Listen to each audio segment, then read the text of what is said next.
spend eternity in Emmanuel's land. We're going home at last. We will be home, home at last. Leaving this earth for a better place. The bridge that's in Esmeralda has finally been removed for the sake of eternity, basking in the sunlight of His presence. Yeah, what a gathering that will be when we meet our first parents there, expelled from Eden, but saved by grace.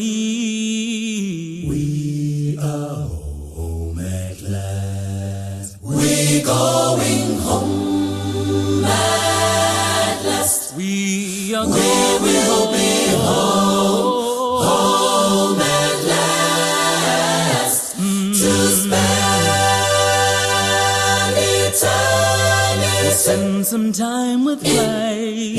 Emmanuel's land. We're going home at last. We are We will be home, home at last.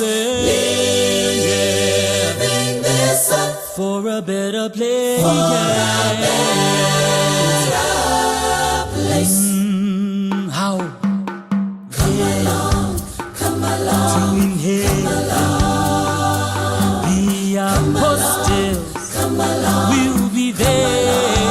Oh, I can't wait to see that the forgiven for Him will be there too. Oh, Abraham, Enoch, Noah, who's overcome from the north to the south, from east and west, yeah. Razalwa, we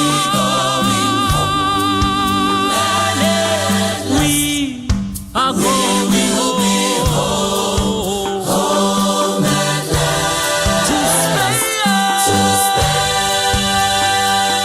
eternity. Emmanuel's land. Emmanuel's land. We are going home.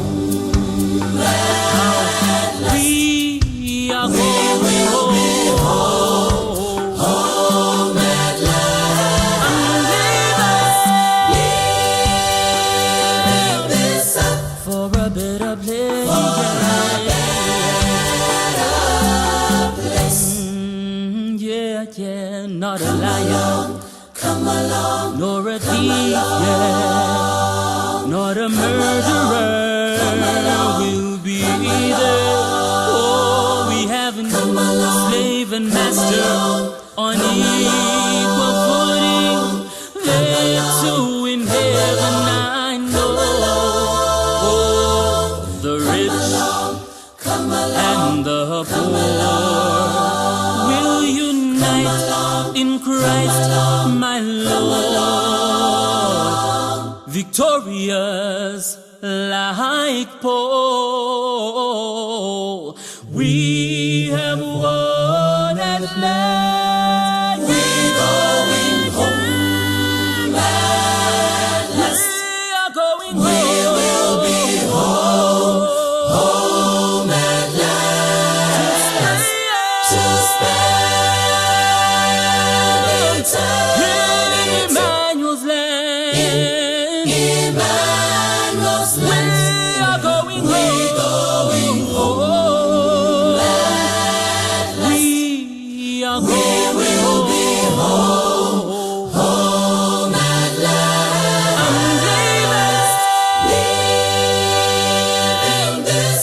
for a better place.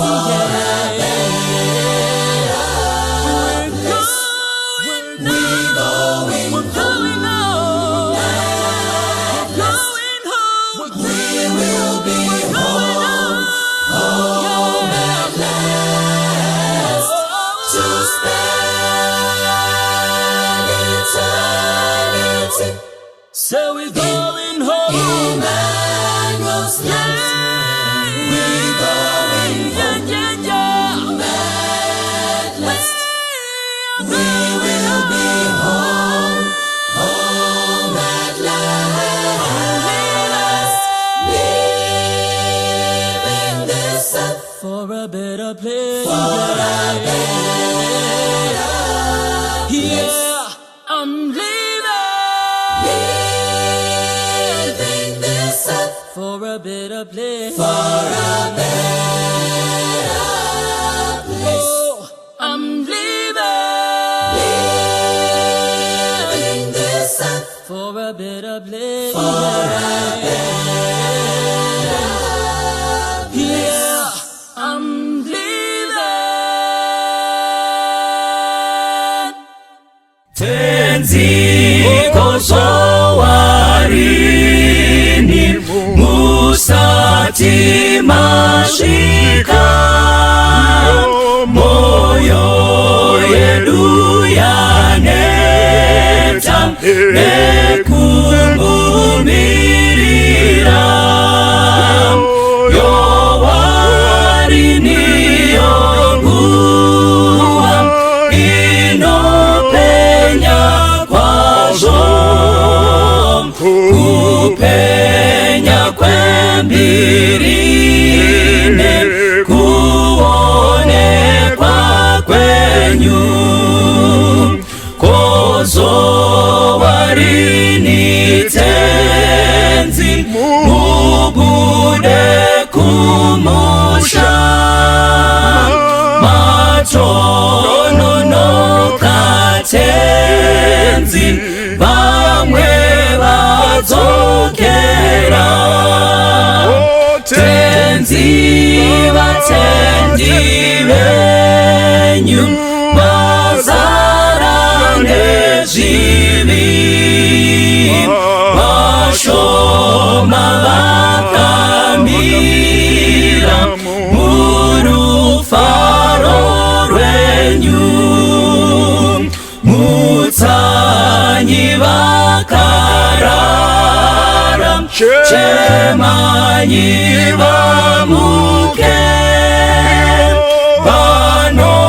banoyeranga bati tenzi aswedera mwenje yenu ifute chiuno zisungwe bese bagazirire kumuona tenzi mutsanyi bakarara chemanyi bamuke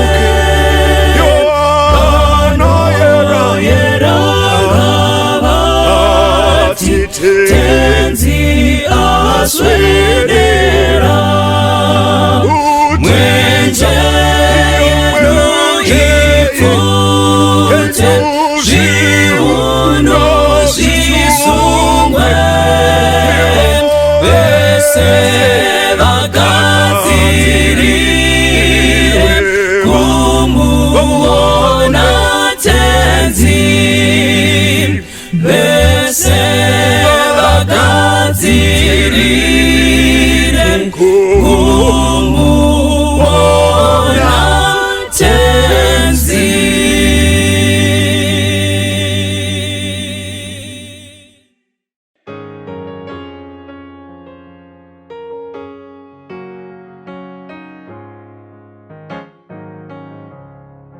kumusha okumusha kwakasununguka hakuna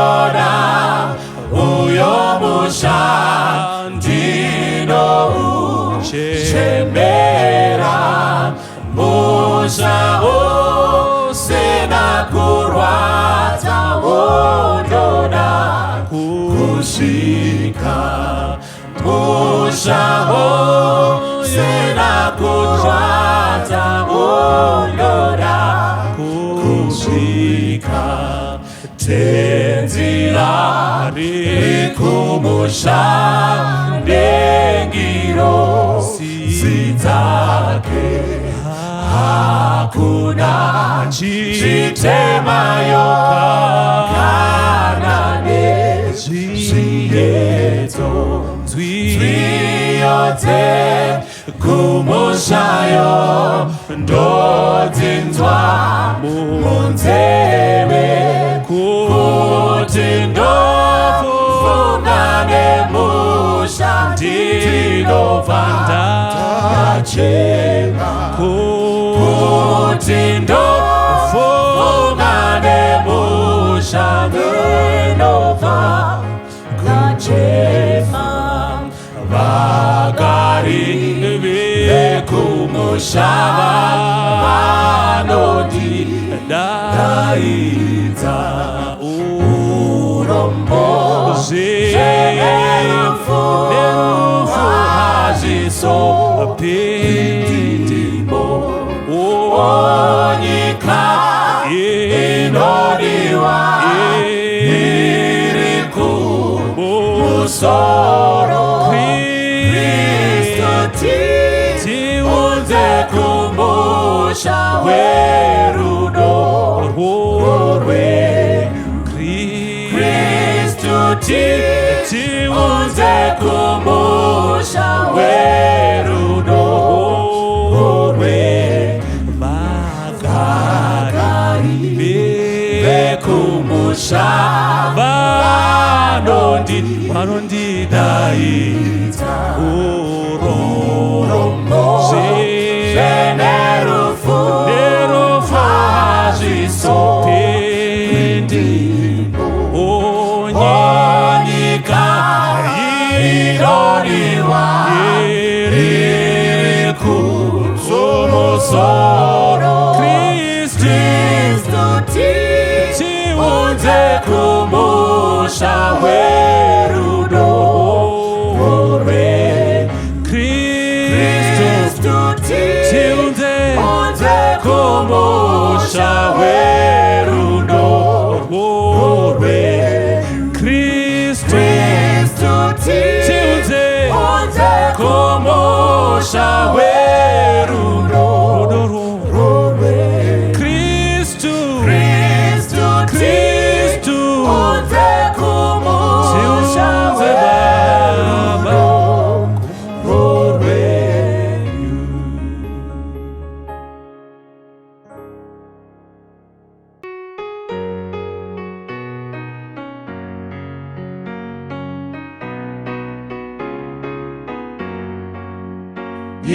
yekayakana kudenga toiwona nekudawira baba wedu atimirira iye anotigadzirira musha ikweyo pamberi isu tichazozangana ikweyo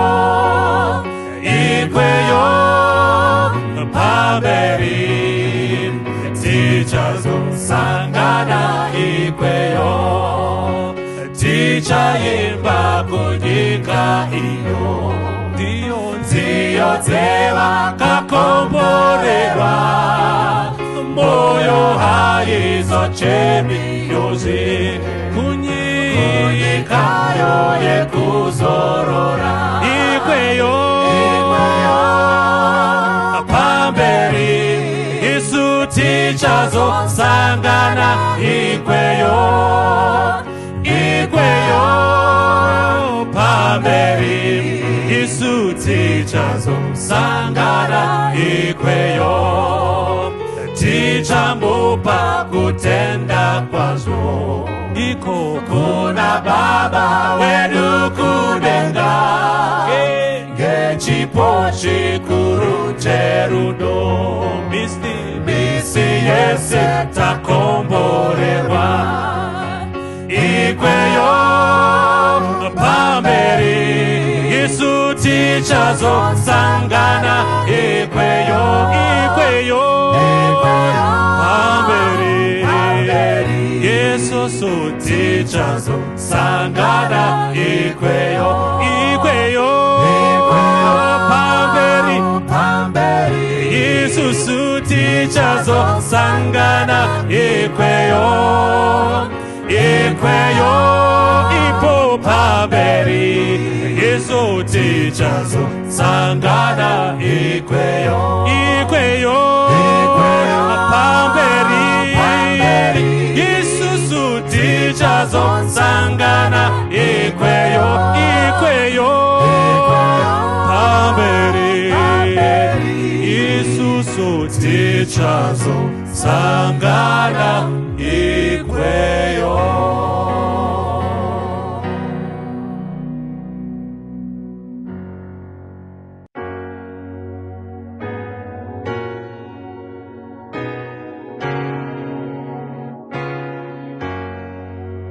In the land of fathomless day lies the city foursquare.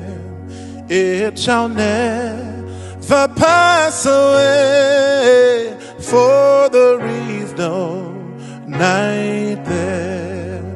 God shall wipe away all tears. There is no death, no pain, no fear, and they count no time by years, for there is no night there. All the gates of pearl are made in the city foursquare. All the streets of God are laid, and there is no night there. Oh God, shall wipe away your tears. There is no death, No dirt, no pain, no pain, no faith, and they come no time by years, for there is no night there. And the gate shall never close to the city foursquare. And this life the river flows, oh, there is no night there. God shall wipe away your tears. There is no dirt, no death, no pain, no fear, and they count no time by years. Oh, there is no night there. There they need no sunshine bright in that city foursquare. For the lamp is all the light, and there is no night there. God shall wipe away your tears. There's no death, no pain, no fear, and they count no time by years.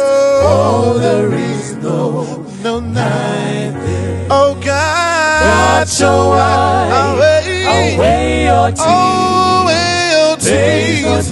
No dirt, no pain, no fear, and they come no time by years. Oh, there is no night there. Oh, they count no time by years, for there is no night there. Musandifuretenzi inzwano chema Apo madai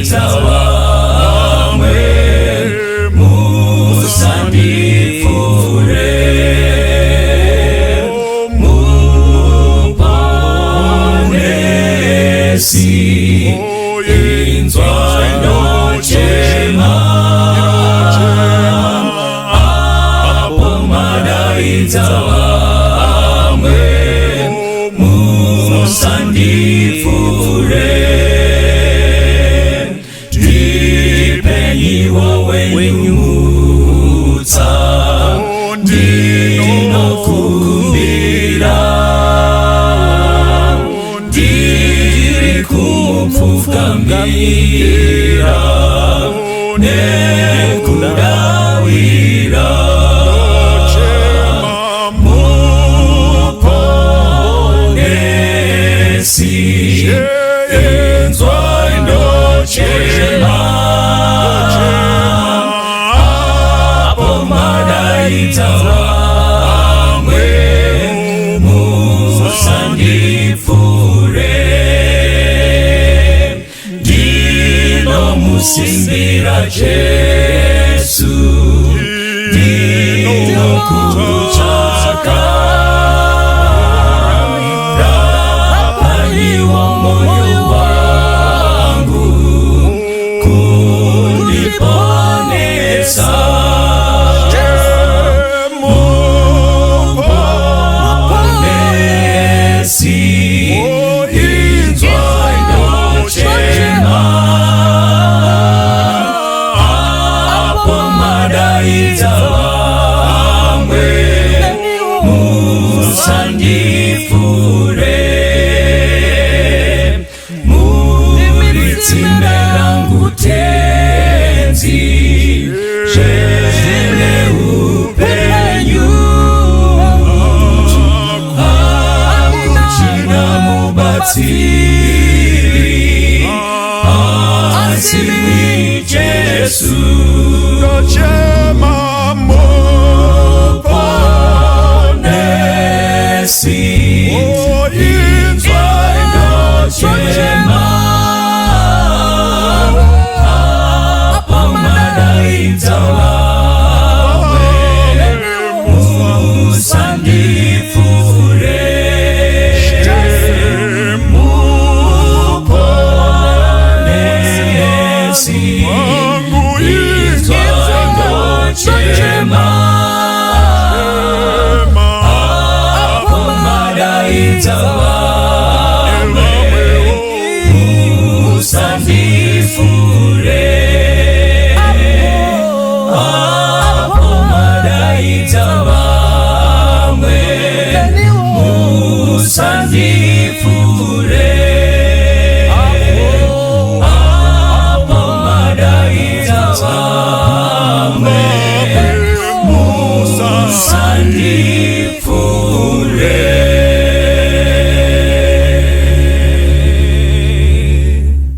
Samueri wechipiri chitsauko 13 totanga pavhesi ya 1 tichiinda nayo tingangoverenga kusvika pavhesi ya 15 tinogona kupota tichimira panzira chiongorora nekutarisa nyaya dzinenge dziripo. Tisati taverenga ngatimbonamatai Ishe tomutendai nemukana wamatipa panguva ino kuti titarise shoko renyu. Tinokumbira uchipo chekududzira. Satani ngaanyadziswe, imi musimudzirwe naJesu tanamata. Amen. Samueri wechipiri chitsauko 13 kubva pavhesi yekutanga. Zvino shure kwaizvozvo Abhusaromu mwanakomana waDhavhidha wakanga ane hazvanzi yakanaka yainzi Tamari. Amunoni mwanakomana waDhavhidha akamuda. Amunoni akatambudzika akarwara pamusoro paTamari hazvanzi yake, nokuti akanga iri mhandara. Amunoni akaona kuti haangamuiti chinhu, asi Amunoni wakanga ane shamwari yainzi Jonadhabhu mwanakomana waShimei mwanakomana waDhavhidha. Zvino Jonadhabhu wakanga ari munhu waiva namano. Iye akati kwaari, nhandi mwanakomana wamambo, wakaondereiko kudai mazuva ose? Haungandiudzi here? Amunoni akati kwaari, ndinoda Tamari, hazvanzi yomunun'una wangu Abhusaromu. Jonadhabhu akati kwaari, vata panhoo dzako, uzviite somunhu unorwara. Zvino kana baba vako vakasvika kuzokuona, uti kwavari, ndinokumbira kuti hazvanzi yangu Tamari auye andipe zvokudya ndidye, agadzire zvokudya pamberi pangu, ndizvione ndizvidye pamaoko ake.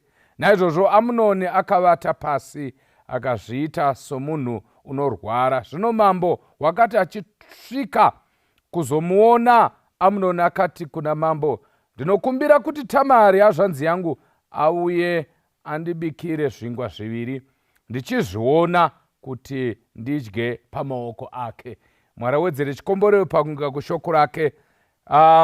Ndoimba kuti imimi muri kufamba nezvirongwa zviripo zvine chekuita neyatinoti GBV, Gender Based Violence.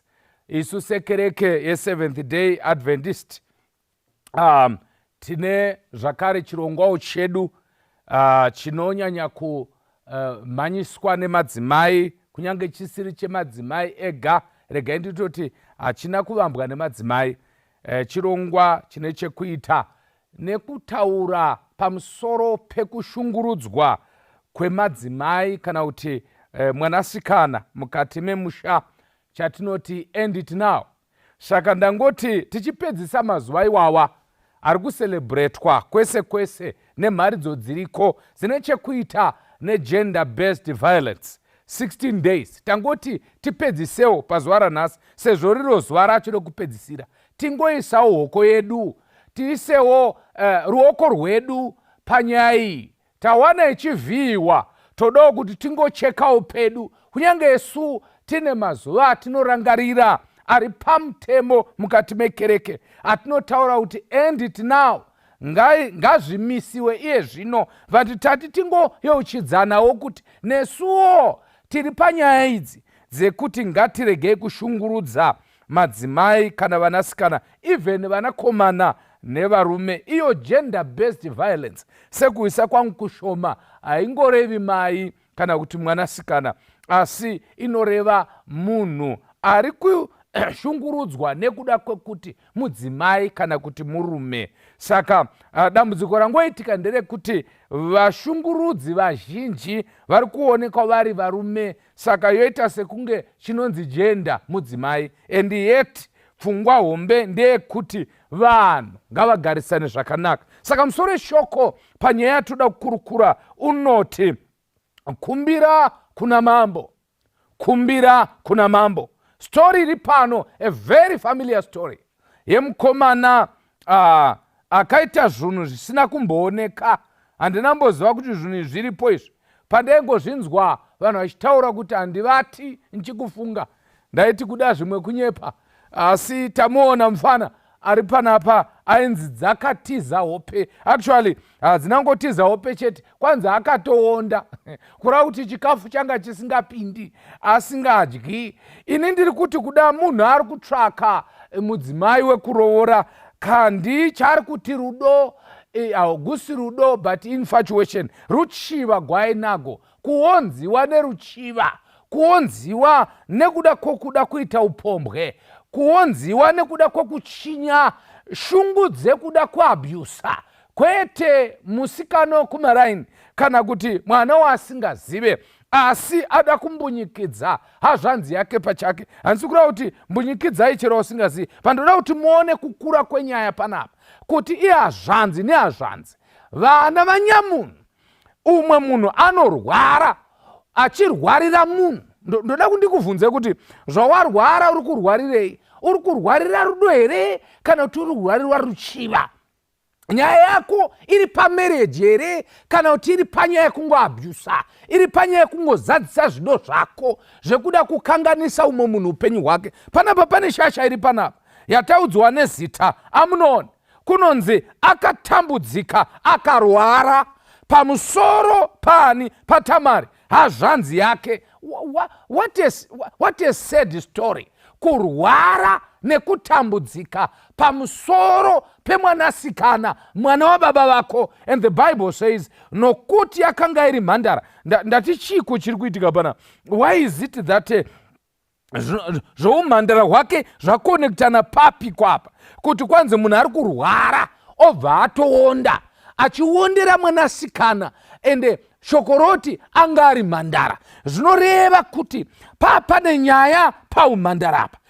Zvinoreva kuti mhandara yakanga iri no-go area, vaitozviziva vakomana vechiisraeri kuti uko hakusvikwe, nokuti mhandara dzakanga dzakachengetedzwa, noti kungochengetedzwa chete, but the culture yemujudha yakanga iri pachena kuti kana munhu achinzi imhandara anofanira zvachose kuti aremekedzwe, noti kuti asiri mhandara aremekedzwe. Panoda kukuisirai context yekuti kazhinji zvinokosha kuti tiremekedze vanhu verimwe rudzi, regai nditi tiremekedze vanhu veimwe sex, kana vari madzimai, kana vari vasikana, kana vari vakomana. Respect other people, not kuti vakamira mukuti, but respect nokuti munhu. But before you are respected, respect yourself.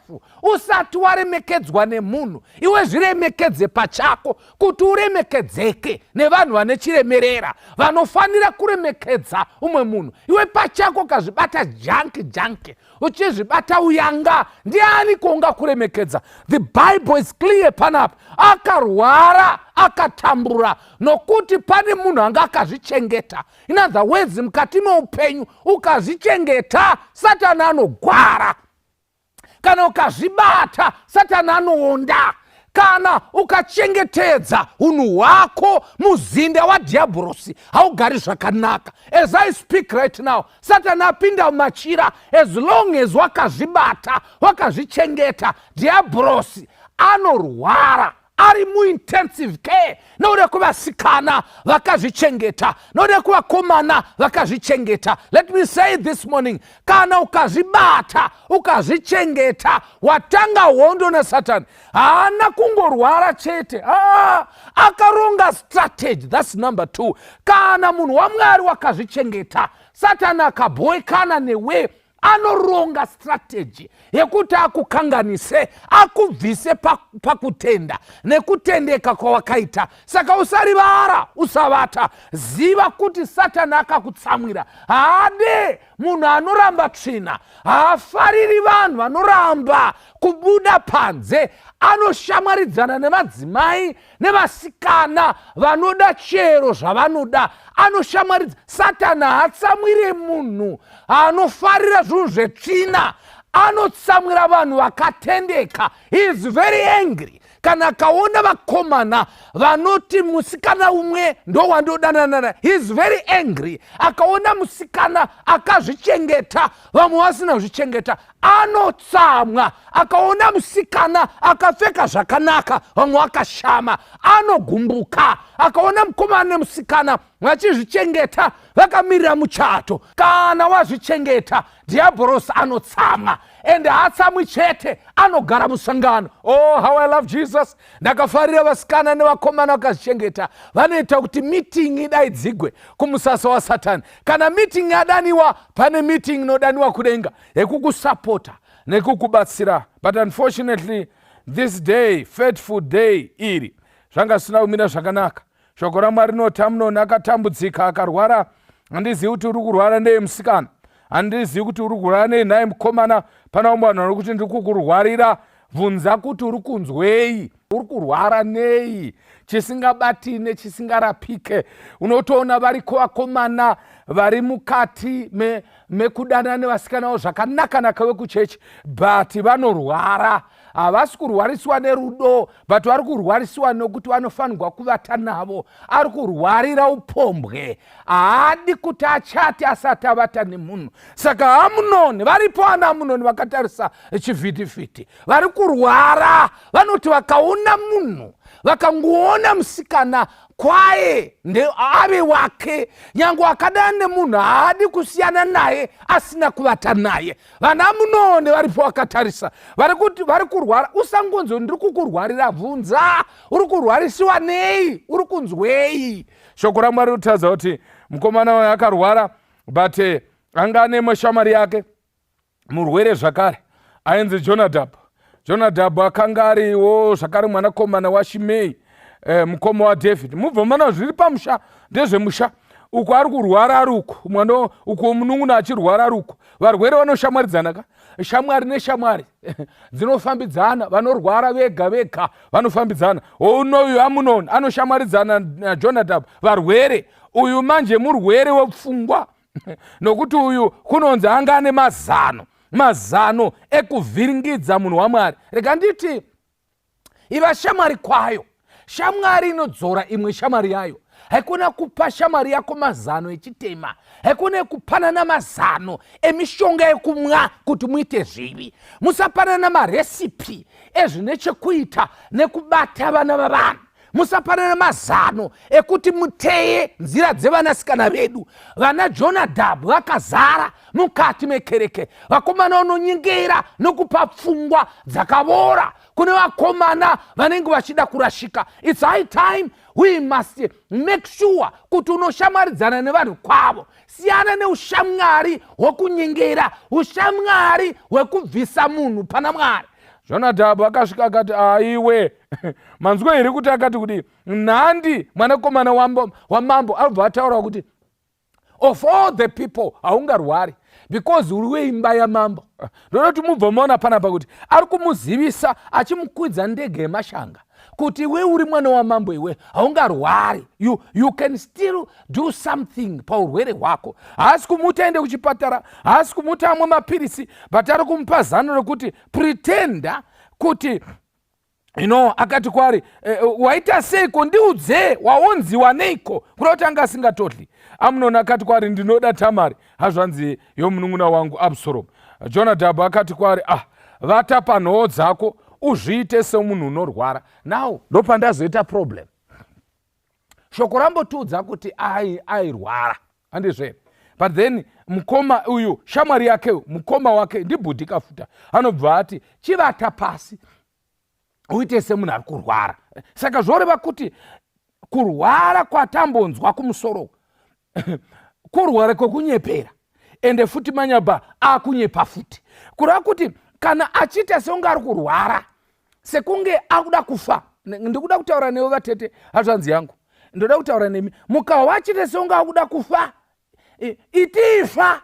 Atina guva ratakamboona rakacheregwa munhu ari kurwara netaipi iyoyo yechirwere chaari kutaura ichocho. Ukamuha achiti nindofa hangu inini, I see you don't love me, achida kuti songa ari kurwara, aida kuhwisa tsitsi. Haikona kuhwira tsitsi munhu ari kunyepera kurwara.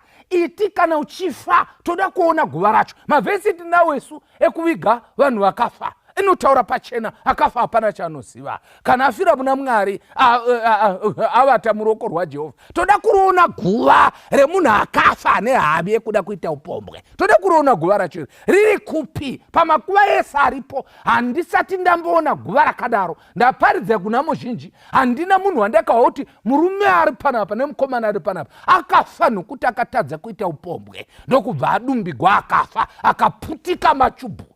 Ndoda kuti ndimuone iye mukomana ari kutaura kuti kana achiti ndofa taura pachena kuti bhudhi ifa yenyu. Vanapasa vanoparidza. Kana ari bhudhi ari kuudzwa nemusikana kuti hauri chituta, uda kungoita semudhikoni, handidi zvezunde pandiri, mutaurire pachena kuti handina kumbozvinzwa kuti pane musikana akambofa nokuti haana kuvata nemukomana. Kana achifa ngavafe. Toda kuona makofini acho, timboona pabody viewing kuti kandi kumeso kwake kune kwakambodini, aurawa nekuti haana kupiwa panyaya yeupombwe. We want to see that boy. Panapa anabvanzi chivata uite soogwara.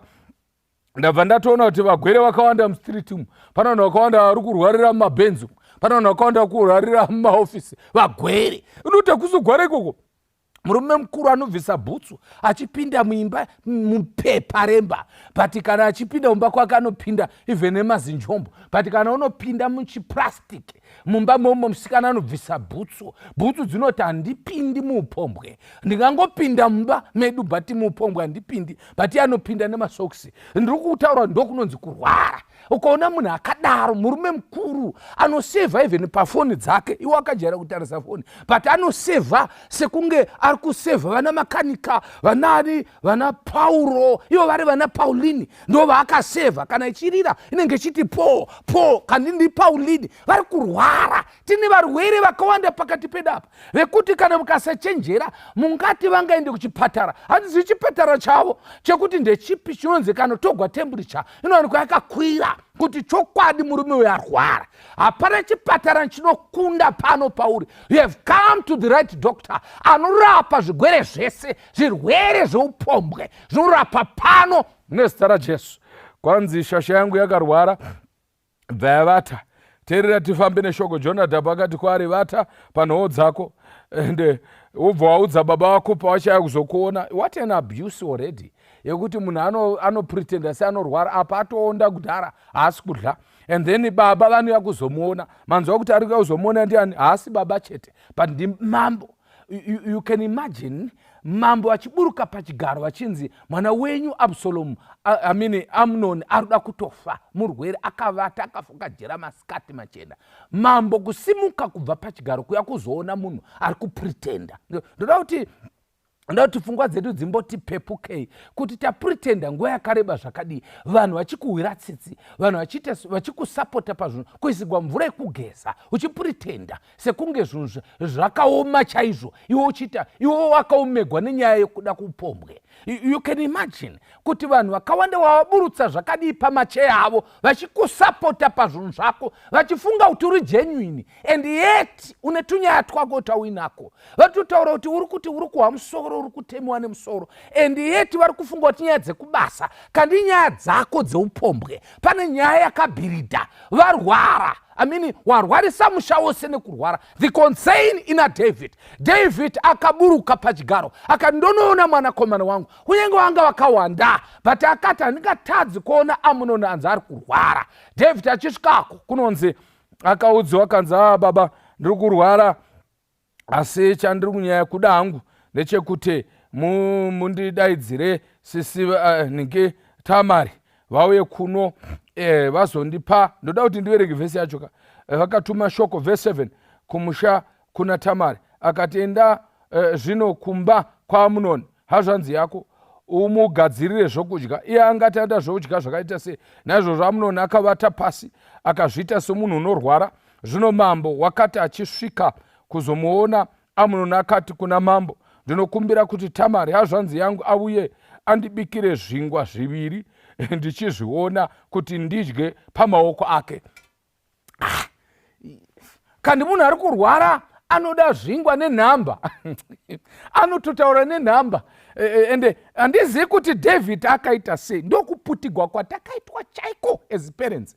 Sometimes takaputigwa nezijira rimwe rakangochitivha hatimbooni kuti zvinhu zvikuitika zvii panapa. Mumba chemo mune michitoitikazvo abuse, but hatifi takaiona. Gumbeze riri kumeso kwaDavid ndarishayiwa idini kuti zigumbeze vanirona. Inzwa kani language iri panapa. Munhu arwara haasi kuda mushonga murumanyama, haasi kuda kuinda kuchipatara, maybe kuchipatara kwakusina, but vanga vachishandisa mishonga, asi ari kuda kubikigwa. Ende haasi kutsvaka umwe vabiki. Muzinda wamambongoni wabika wakawanda, anda kubikigwa nasisi. Ende obva hati andibikire zvingwa zviviri, and then kana apedza kubika ngaabike ndichiona what type of disease is this one, yekuti anoda kubikigwa achiona, and then kana apedza kubikigwa ondipakurira ndodla pamaoko ake. Baba kana kufungira. Ndoda kuti ndibvunze imi baba, paya pama muchifuratira muchisiya imimi vana venyu vasikana natsano. Ndiri kukubvunza aya, handina kuti pane chakaipa chakaitika, but makavasiya natsano muchienda Dubai. Nemiwo sisi muchitosiya muchiti hamuchasara nasekuru, ivo vachitotaura ndosara namadzimai angu mudonzvo wangu wepwa. Ipo paya mama akavhagwa, brain dzenyu dzakaputikwa nezigumbeze. You can't even chikoro chiri papapa vanhu vaMwari. As we come to the end of these 16 days, we are not celebrating them.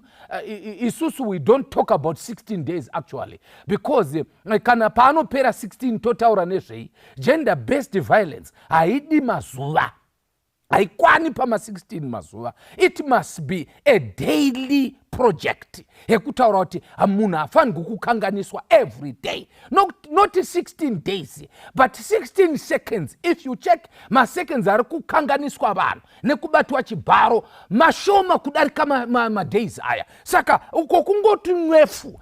For an information, ndoda kupa a testimony. Ndainda kuNorton, pandainda kumunda, ndakasangana, ndakakwidza mapurisa vatozviwa kana vatarisa chirongwa vakatitakurireo musungo wedu uyu, ndoda kuti tiinde pakoti. Ndikamuona murume akasvika, rino rume, ndobva akwira, ndikati anga akwire kumashure muchirori ndinde ndavo, ndobva ndabvunza kuna mupurisa angaripo, ndikati koyo aita sei? Kanzi akarova mukadzi. Ndikati aisve, unorova mukadzi 16 days? Kanzi ndopaipa zvinhu, because arova pasipo imo muma-16. Kanzi manje ndiri kuinda naye, anga ari wechidzimai, ndiri kuinda naye wechikadzi, and PP ndewechikadzi, and achamutonga ndewechidzimai. Ndikati so what does that mean? Kanzi hapabudi. Ndikati ndobva ndati kwaari, ndikati unoona munhu waMwari, ngatizvidzorei. But pandakasvikako chimburutsa, ndakaona mudzimai, this poor lady achiuya achikamina, you know. Ndakati madzimai chiko nai chii chinonyatsa kuitika. Ndakaona achikamina, ndokubva apiwa t-shirt kuti aise mupaperbag. Ndikaona mupaperbag mune chikafu, angatovigira murume wake mhondi chikafu. Kwanza akamurova nesimbi pagumbo apa, akamuvigira chikafu chekudya, akatochengeta hembe. Ukabvunza kuti chii chakaitika, inyaya idzodzidzi dzeupombwe. Anga atora girlfriend, ndokubva akabvunzwa orova. Ini chakanishamisa ndechekuti ko anodaro sei kuma-16? Ndokusaka ndichiti it's not about days, it's about your attitude.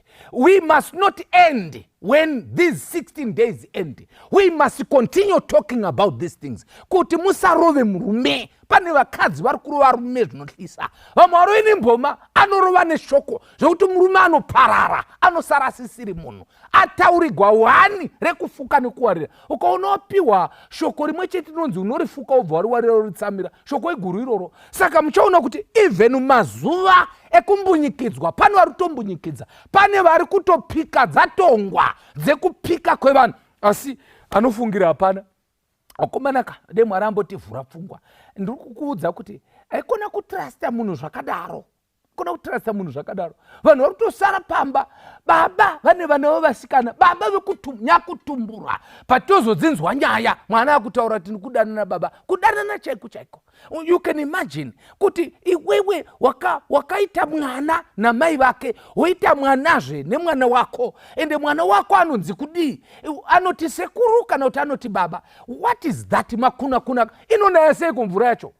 Kwanzi panapa shashambiridzi dzakarangana kuita zvisakarurama. But David kana zvake, kana kufungira. Ndoda kuti handisi kuda kuti mupanane muite problem yekuzofungirana, hakusofungirana, but kuchenjedzana kuti hapana akarurama. Vanhu vese vamunoona hapana akarurama. Ngatichenjererei mudzimba dzatinogara, mungava mukombi kana mumanhingi, mudzimotokari. Imi vasikana, mota chero dzamamisha, moda kumhanya kugara kufront seat. Handiramboti musagure mota. Ndiri kungotini, ivai vanhu vakangongwara, vakangochenjera. Hekunongozviexposa, pane zvinhu zvakadaro. Varume vanongozviexposa muzvinhu zvisakarurama. Ndiri kutaura zvinhu because tine challenge yababa vaDhavhidha. Ari kuudzwa straight zvokuti kana wakaitarisana kuti apapa inzwai kamberi kunotonzi akauya Tamari akanzibika akabika, ndokubva kwanzi ngachindipira kubedroom. Ndopandashamisika ndikati koimakudlera kubedroom sei? Ndiri kukubvunza isisi kuti iyo tsika yenyu yekupota muchiinda kubedroom kwemukomana iyoyi ndio imwe problem iyoyi. Muchibva kumba kwenyu ngachidligwe chikafu pane vamwe, kokwanzi kana woningakira movhara door, muri kuvharire door. Chikafu choda kudliwa vanhu vakavhara mukova. Ende vanhu vese vasipo. David akabva anzi budai mese, budai ndosara munomu nasisi vangu, zvanzi yangu. Issue nechekuita nekuekefu sevanhu vakapoteredza. Prevention is better than cure. Zvinokosha kuti tiedze nepatinogona napo kudzivirira. Nyaya yekudzivirira inokosha because hatizonyanyi kuchema tenge chiti zvinhu takazviona zviri kure. Pane zvinhu zvakawanda zviri kunongedza kuti mukomana wako chaiye haane inewe ari kuda bedzi kukuita mukadzi. Ndo zvari kuda izvo. A lot of things they are pointing, mapointers murelationship yenyu yekuti uyu munhu uyu haadiniba, haasi kuda zvekurovora. Arimo, but unotama ndikaita se ndikasatodaro handichatoroogwe. Bva ita and then tozoona kuti munoroogwa kusvika papi. Ini kuziva kwandinoita inonzi modus operandi yemarriage. Mwari achitaura na Adam na Eva anoti, for this reason, nekuda kwechikonzero ichi, murume achasiya baba namai vake, anamatire mukadzi wake, vaviri vachava nyama imwe. Ndoda kuti mubate mavara matatu. Inonzi live, cleave and become. In other words, unofanirwa kusiya then mobatana moita chinhu chimwe. Nyaya ye-becoming one flesh inotoreva nyaya yekusangana. Ndo issue yacho nayo. Saka, the reverse is true. Kana mukati become, mozoti cleave, moti live, matotaura tsoro yacho. If you become first so that you cleave, you live one another. Kana mukatanga nekusangana, muchida kubatana, muchasiyana. But kunatanga masiya, hallelujah. Mukatanga masiya, muzobatana, mubatanidzwa kuti muite cleave together, and then you become one flesh, munogara. Actually vara rakashandiswa rekuti cleaving ivara rinotogwa pavara rekuweredha, soldering, welding. Paunoweredha simbi mbiri panofuta moto. For your information, kana mchifutisa moto hamufutisi simbi imwe, zinofuta dzese mopisa, kana dzatsva dzese dzosangana. Kana muchida kudziseparata motopisa futi. Saka nyango mazosanganiswa, Mwari asanganisa. Kana muchida kupatsanura motopisa. That's why divorce ichigwadza inopisa. So let us be people vakachenjera. The Bible says, akatora gango akazvidurira pamberi pake, asi iye wakaramba kudya. Aishe akati kwaari, akati vanhu vese ngavabude kwandiri. Vanhu vese vakabuda kwaari. You can imagine. Amunoni akati kuna Tamara, huya nezvokudya muimba yekuvata kuti ndidye pamaoko ako. Tamara akatora zvingwa zvakanga abika akauya nazvo mumba mekuvata maAmunoni hazvanzi yake. Zvino wakati aswedera pedo kwaari nazvo, iye akamubata akati kwaari, huya uvate neni hazvanzi yangu. Ndoda kuti muone kuti sometimes tinoplay a role nekuda kweculture dzedu nenyaya yatingati isusu overloving. Handizivi kuti Amunoni uyu kurwara kwake kwanyanya kukoshei kuti vanhu vese vanobva vapusa zvakadaro. Kurwara kwake kwakoshei. Pane vanhu vamwe tinoda vana vekuti chese chaangoda tinoda kuti achiitigwe, achipiwe. And yet muri kuvandigwa pane kachitsotsi kainako. Muri kuona kuti vheni vana vaJobho vanga nechitsotsi. Vana Jobho vanga nechitsotsi changa nachoka. Vainda kumutambo uko vachinofara uko. And Jobho aitozoti vadzoka kuti uyai pano ndi maybe makakanganisira Mwari. And hapana kana one akamboramba kuurayiwa. Kureva kuti vaita chitsotsi uko vachikavhirana nehazvanzi dzavo. Saka isu sevanhu vakapoteredza abuser uyu to be uyu, we must be people very vigilant. Ende mese muri kudzingwa mobva wabuda kosara vanhu vairi, musave panzvimbo iri secret muri vaviri pasina vanhu. Saka muchiona kuti kareko vana baba vedu nana mbuya vedu vana mai vedu vaiti kana mukomana akaenda kunoona musikana kungava kumusha kana mumusha mavo asvika, musikana aiperekedzwa nechinun'una chake aisaenda ega. But nhasi nyange wakaperekedzwa chinosiyiwa chakagara pa chakapiwa masiwiti. But kareko vaitira kuti usave pamuri muri vairi pasina vanhu, muri kutambira muteritori isiriyo. And then mamunzwa kuti akati chikafu akatochiramba. Saka maona kuti kuonda kwake hakuna ine chikafu ka akaramba kazvingwa zviviri. And do you see kuti munhu anenge akabatwa nemweya yetsvina anowesa maresources. One, zvingwa zvabikwa watorasa fulawa yaraswa haudi kudla, but une nyaya dzako, nyaya dzeupombwe, nyaya dzekuchinya. We waste resources nekuda kweselfishness, nyaya yekuda kuzvigutsa iwe pachako. Mwana atsva achibika nezvakadaro achiti hazvanzi yangu, probably mwana wababa vangu andaro akarwara, I must help mweya wokubatsira uripo. Uchibatsigwa, panonhu vakawanda vakabatsigwa nanasisi vakabviswa kumusha vakawiswa muno mutaundi, vanga vasingazivi chinonzi tara. Achibatsigwa even zvese achitengegwa, but abvisa sisi pachigaro, ndiye akomhanya nababa mukuru varipo vakatogwa vazukuru kumusha uku vakauya nao kuno kutaundi. Aingonzi anoyera mutupo umwe chete nehazvanzi, saka ari kunzi muzukuru wemumusha, but atora bamukuru, atora sekuru, wakabvisiwa wanga usingazivi chinonzi tara, but ukabatsirwa ukauya. Mwana wamai ari kuzama kuti maybe ndingangobatsira pamwe zvingaite zvakanaka, but ione nyaya dzako dzauinadzo. The Bible says, zvino akati aswedera kwaari nezvingwa, iye akamubata akati kwaari, uya uvate neni hazvanzi yangu. Iye akamupindura akati, teresa vasikana, listen to this one. Tamari, iye akampindura akati, kwete. That's number one. I like that one. First thing chaakaita, it's no, not on. By the way, no na on zvese zvine maleta akafanana, but zvinosiyana kana watanga nerimwe. Ukatanga na eni wagona, ukatanga na o warashika. Vazhinji vanotanga na o vopesera na eni, but vanotanga na eni ndo vasikana wana Tamari.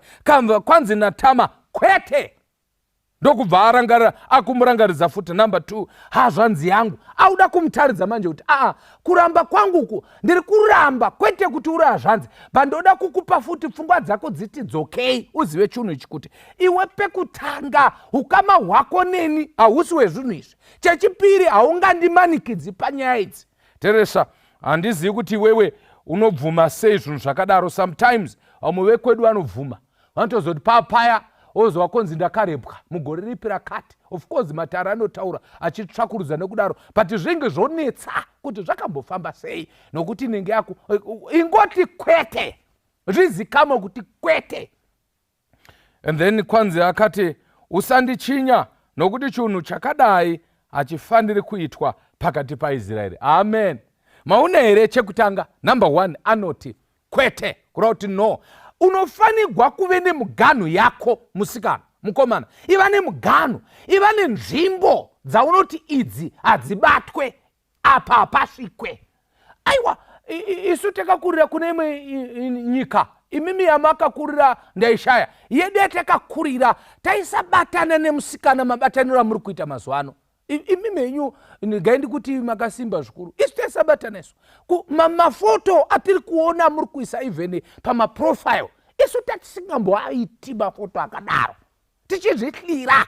Munhu anozvitlira akanaka, anotla kuti vedwe ndingangozvikanganisira muupenyu hwangu, akanaka. But imi unotoona vanhu vaka 0 centimeter, handiwisisi kuti kusimba here kana kuti kudi ikoko. But uyu akati kwete, usandichinya, nokuti chinhu chauda kuita manje hachiiti pavaIsraeri. Paita nyaya. Saka number 1 ari kuramba, number 2 ari kuramba for the reason yaMwari, because Israel, this is the name given to Jacob, yaakapiwa naMwari ashandurwa kubva patsotsi achida pamukomana akanga aropafadzwa. Saka ari kuti panapa zvauri kuita hazvisi zvevanhu vakaropafadzwa, ndezvevanhu vakatukwa. Saka isu hatiti chinhu chakatukwa, tiri Israel, tiri vana vaMwari. You are doing something chisingazikamwi kuna Mwari waIsraeri. And then anobva ati usaita chinhu ichi chakaipa. Now I want you to follow how this girl is building, a defense yake nekuramba kwake. Number 1, anyasa kutaura zvaari kuda. Taura kuti uri kuda chi, kuti kwete. Pane vanhu vasingagoni kuramba, vanongoita sanoramba, buda pachena kuti hongu here kana kuti kwete, because vakomana ava vanotoona kana wati kwete vanozviona kuti uyu ati kwete. Do you see kuti Amunoni apa akangasina kuronga kuti amubate, aida kuproposa, because akataura akaproposa. Otherwise Tama angadai akangobvuma, but after proposing aona kuti Tama ari kuramba, apa door rakavharwa.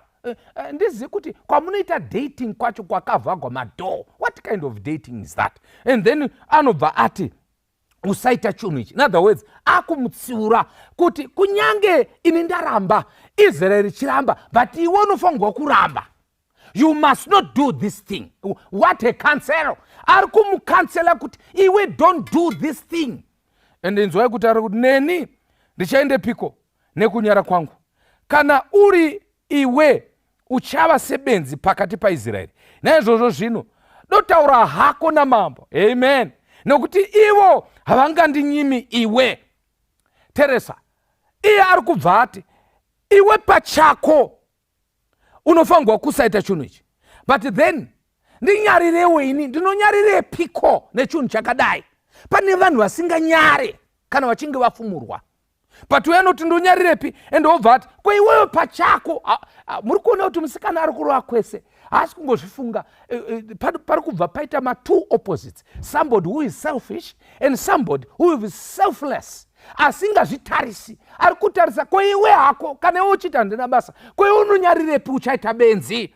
And then ndokubva mupa advice kanzi actually kukumbira kwako kwakanaka but uri kukumbira wrong person. Taura namambo. Ari kunzi mambo ndiDhavhidhi. In other words, akupiwa zano kuti iwewe kana uchindida chaizvo chaizvo, uchida kuti ndive mudzimai wako, unofanirwa kukumbira kuna mambo, noti kuna baba.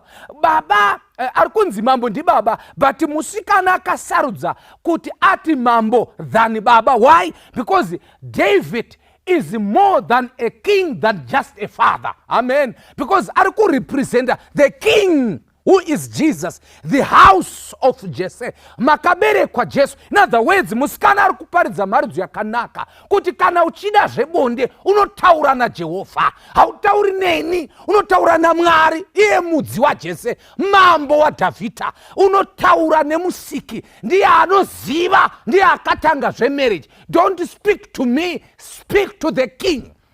Haikona kukumbirwa nemunhu, ngaakumbire mambo. Mambo ndo vanosiva. Haikona kutenderana, kumbire kuna mambo. Kune vanhu vanongotenderana vasina kukumbira kuna mambo. Regendi manje mukatarisa mberi uko kwanza akaramba akadini iye akati kwaari kwete nokuti chinhu ichi chokundidzinga. Akabva mudzinga, nditi maona akamudzinga akati chibuda, apedza kumuabuse akati chibuda. Ende kwanzi akamuvenga kudarika chinhu chaiti rudo. Ndati kumutaridze kana uchiti unodanana nemukomana wobva wavata naye uchiti ndoti dana nestereka, uchavengwa kudarika zvanga chitomboita zvazviri nani. Because hapana rudo kunotanga kuabhusa kuti kugosimba. Rudo hagusimbisiwi nechitsotsi, rudo gunosimbiswa nekuita chinhu chakanaka. Ukangoona mukomana ndokukupa tipi, ukangoona mukomana kana musikana, because vari kuvasikana vanofarira zvekuvata nevakomana vasati varoorwa, vachiti kusimenda relationship. For all information, kana mangodaro maparadza, because you cannot become so as to cleave mukasaita live. If you become and cleave, you will live one another. Muchasiyana chete. Chandadira panapa kunonzi zvino iye wakanga ane nguo yakareba ina maoko, nokuti vakunda vamambo vaiva mhandara vaifuka nguo dzakadai. Muranda wake akabudisa akakiya mukova. Zvinotama wakaisa madota pamusoro pake. Tauda kuzonamata. It's a very emotional, story. One, vanhu vakawanda vanenge vachiti vasikana ngavapfeke zvakanaka. Neni sapasta wenyu ndoti pfekai zvakanaka vasikana. Actually ndotove nemharidzo iyi yakanzi pfeka mushe, usashama. Pane mwana arimushavire kushama, vanogara vakashama. But ngandikutaurire, you cannot justify your abuse unoda kushama kwemunhu. You see now, panapa uyanga akapfeka nguo refu yanga akareba nemaoko akareba, zvidhla zvakavhakwa, asina problem, but akachinyiwa. Zvikutaridza kuti kunyange ruoko rakareba sei munhu akashama. Kana munhu anoda kuita zveupombwe akashama uye akapfeka, upombwe hunoitwa. Nyaya yekushama iri papapa ndeyekuti Amunoni anga akashama, pfungwa dzake dzakashama, Tama anga akapfeka. But tsaona yavapo mazuva ano kunoti pfungwa dzemukomana dzakashama, musikana wacho akashama futi. Saka yobva yaita double tragedy. Saka tiri kuti vasikana, wailisi chiti mupfekewo zvakanaka, but vakomana haisi nyaya yepassport yekuti vanhu vakashama. Manje ungatambura zvino zvavangoshamaka. Indaititaure nomudzi wangu musi ungati haasi azvijaira. Kana pane vanhu vajaira varume because haiwa kuti chagodi ndo zvangovapo. Kudhara zvaitozikama kuti ichifeve ichi, ukachitarisa kuti ichifeve, you could tell, but nhasi unogona kuti chichifeve kumandara nemukadzi womunhu chai nochiti chifeve, because havachazivi chokupfeka. Ndoda kuti ndingopana advice rangu nana baba nevakomana vari pano. Varume, isu ngachitoitai sungano nemaziso edu kuti hatitarisi mhandara neziso rekuchiva kana kuda kumuita mudzimai, because tikamirira kuti vapfeke, chokwadi tinopera, tinozara mumajere, tinopera. Vanhu havachadi kupfeka. Tikamirira kuti vapfeke tatambura. Ngatungoshingai takadai. Mungu ngatipfekei magirasi tose tongovhara meso wopfuura sezvaunoita uchidhiraivha usiku zviya. Kana uchipesana neimwe mota yakamaraiti bar, tarisa rutivi. Kana wapfuura unoona zvakanaka. Saka ndikukupai advice, havana kuteerera, havasi kunzwa vasikana. Ndati mukamirira kuti vapfeke tinopera tozara mumajere. Ndiri kungoti vakashama vakadaro, iwewe pfeka, pfungwa dzako ngadzipfeke. So, as we come to a close to this meeting, I want to pray with those who are saying, Pastor, I'm in this situation. Ndinotori nematsimba manyoro.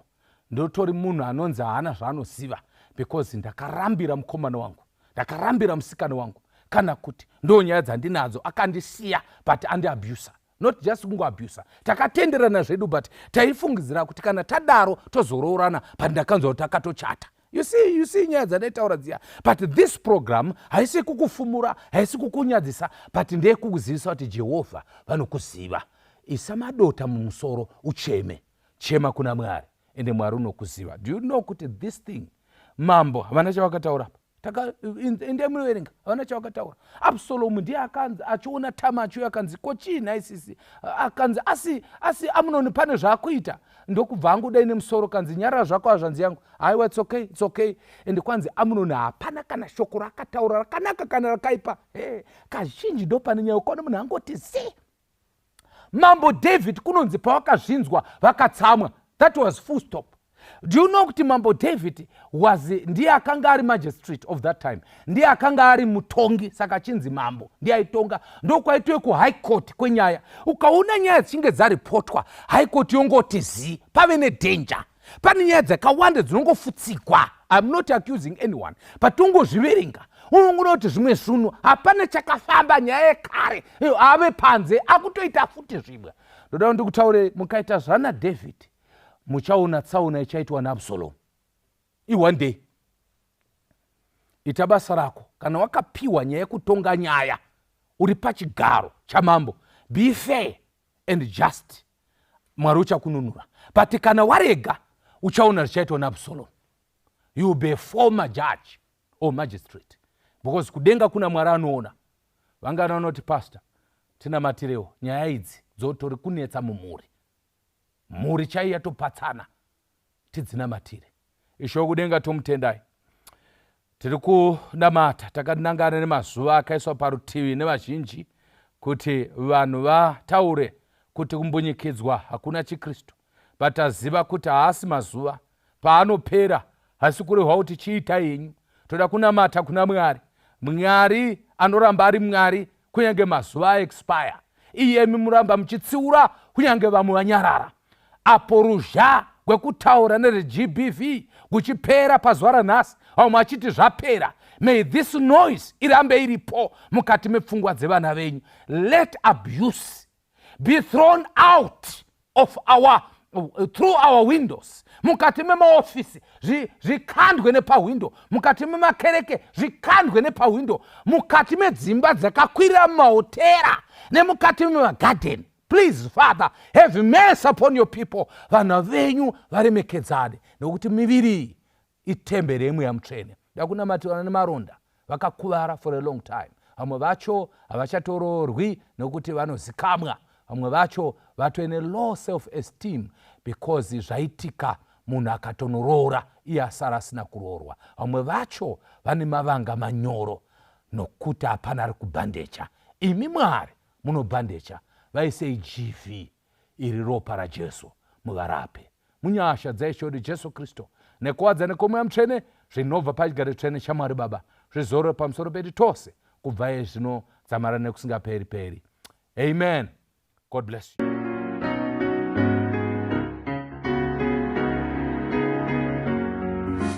Kristu mukatenzi yakutuma eno onemu nodomo mawoko enda sangana emuyezishinga biro sekamba utarize mandu iwakamba ona ewakamba utarize mandu ona ewakamba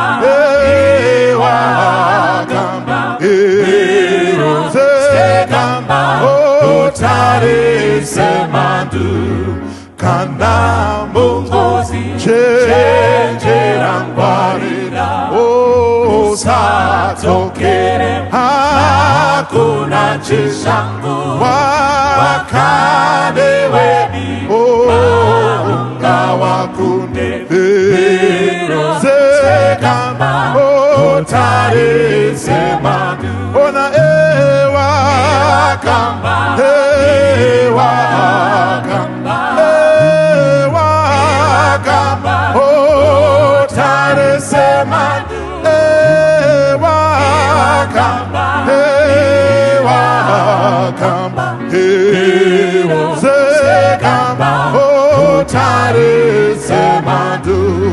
Basarate zewera mesimba renda unise oreko mago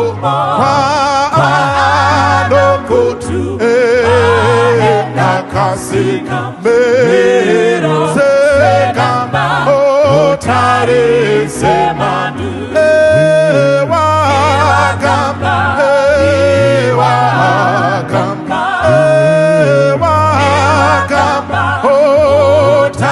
semandu ewakamba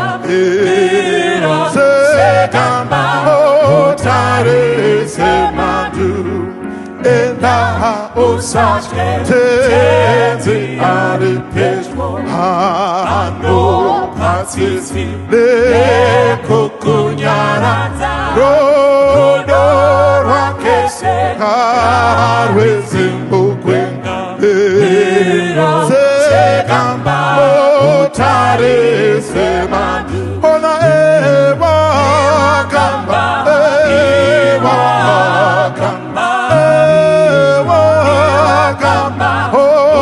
otare semandu ewakamba sekamba otare semandu ewakamba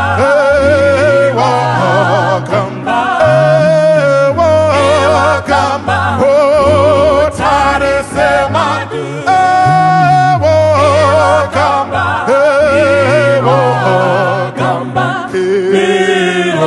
sekamba otare semandu.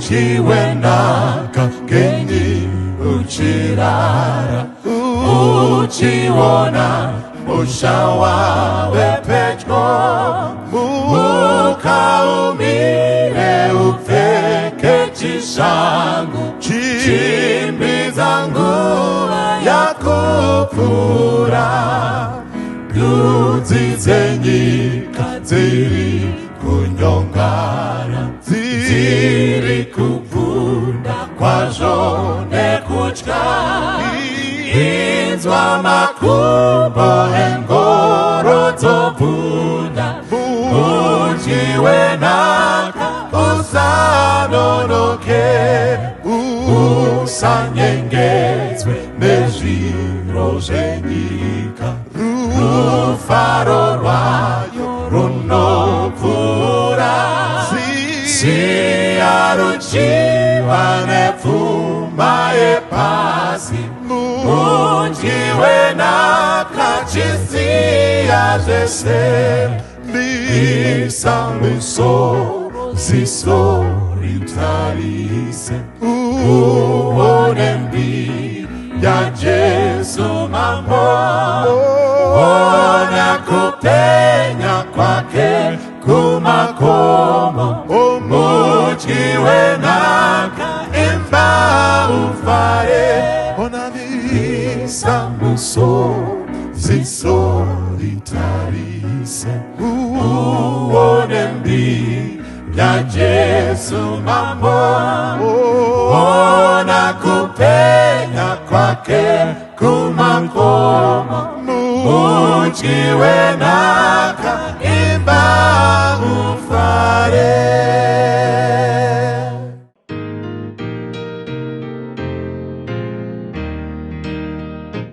Ngatiimbe rwiyo rundotifaza, kuwashoma toenda kumusha, usiku wapera muzishika, tinoenda kumusha zvino, tinoendayo, tinoendayo, tinoenda kumusha, tichasangana madambudzo aperayo, kuwashoma tinoendayo, tichaita basa rotinokwanisa, kuwashoma toenda kumusha,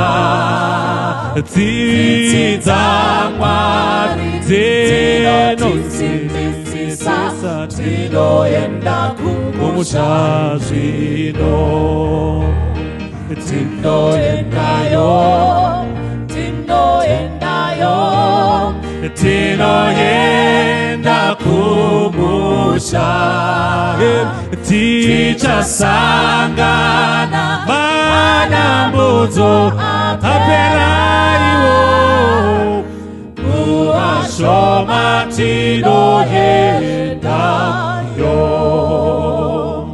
tichafamba munzira dzisine nambo, kuwashoma toenda kumusha, moyo yese inogade kufarira, tinoenda zvino, tinoendayo, tinoendayo, tinoenda kumusha,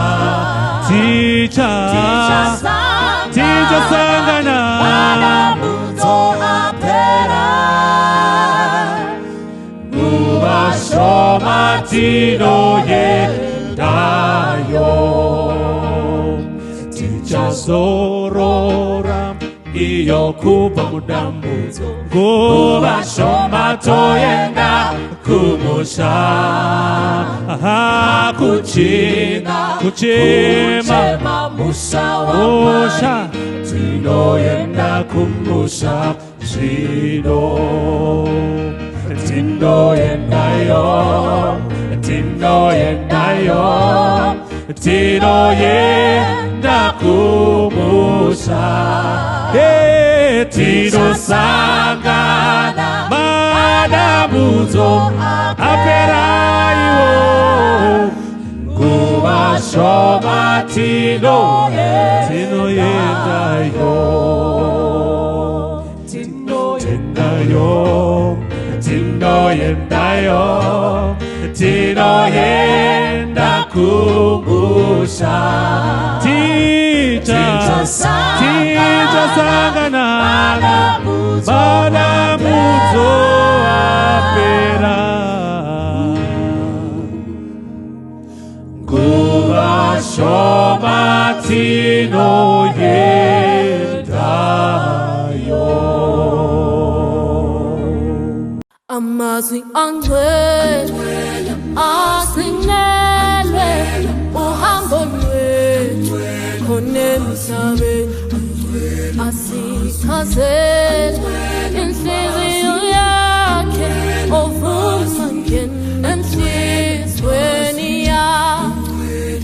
azongiphinda asipha amandla ayasinetha lapha emhlabeni siyalahleka amazwe endulo ekhaya amazwe amahle aguqulile inhliziyo zethu yebo sizile baba siyavuma baba sizoni baba enhlizweni zethu amazwe amahle inhliziyo zethu yebo sizile baba siyavuma baba sizoni baba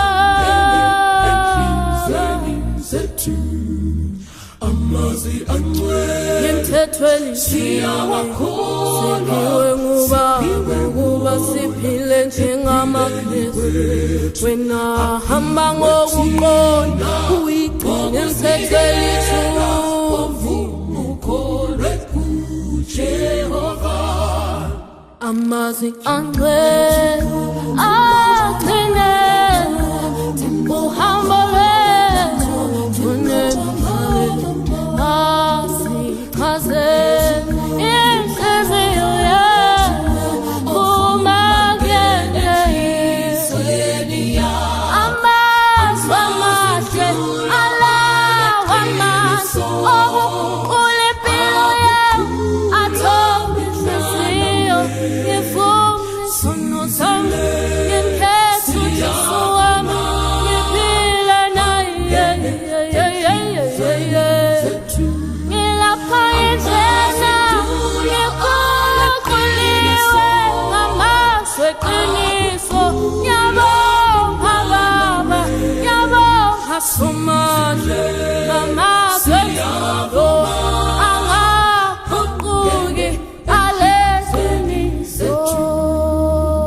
Holy words of the faith handed down to this age came to us through sacrifice.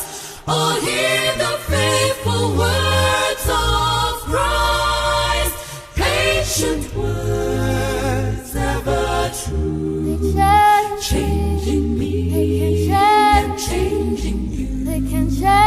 We have come with open hearts. Oh, let the ancient words impart.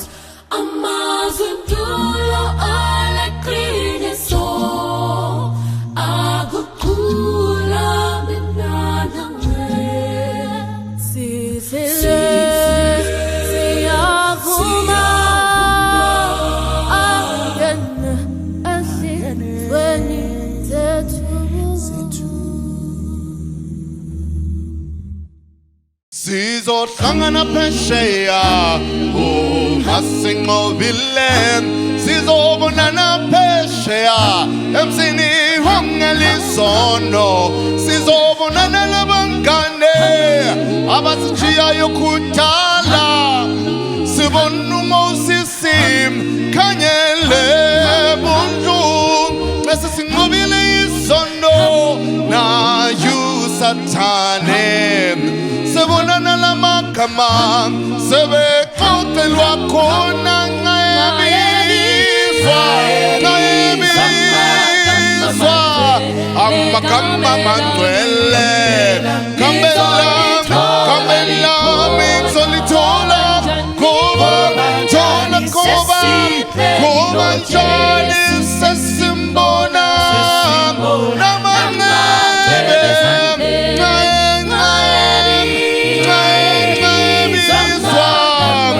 Amagama mangcwele kambelami solithola koba ayisesimbona We shall be gathering glory land, and in the victor's band we shall gather conquering glory land. Yes, the land of purity, meeting with the dead in Christ once more. Sin and distress never to more last. We shall meet over there with my Jesus Christ. Sin is defeated and dark is past. The devil destroyed at last. We shall meet over there when the roll is cold up yonder. When the roll is cold up yonder, I'll be there. Will I see my Jesus? On the page is white When we see Jesus Christ the crucified. the For salvation, catch a glimpse of nail scar. When the roll is cold up yonder, I'll be there. Will you see, oh Jesus? Here's my name Will I there see on the page is white when we see Jesus Christ the crucified. For salvation, catch a glimpse of nail scar. Oh, Miami Swamp. Oh, Miami Swamp. Amma kama manwele. Solitola. Oba. Sola. Oba. Sesimbona. Namama.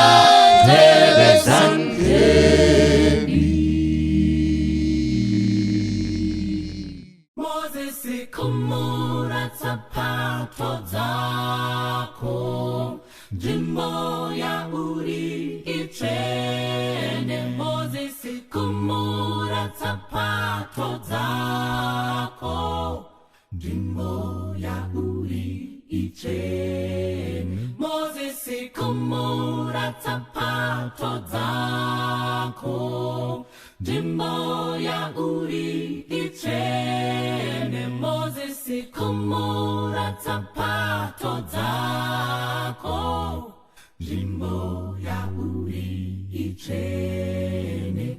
Mwari baba bagadzira shoko vakutuma zivisa vose. Siya zvese zvakaipa siya kuchiva. Unoka kama kusiya zvivi, asi Jesu anobatsira. Siya zvinokutadzisa, izvi rataura panzvimbo tsvene. Moses kumura zapato zako, nzvimbo ya uri ichene. Moses kumura zapato zako, nzvimbo ya uri ichene. Pamberi pechigaro chashe, ndipo panoyera.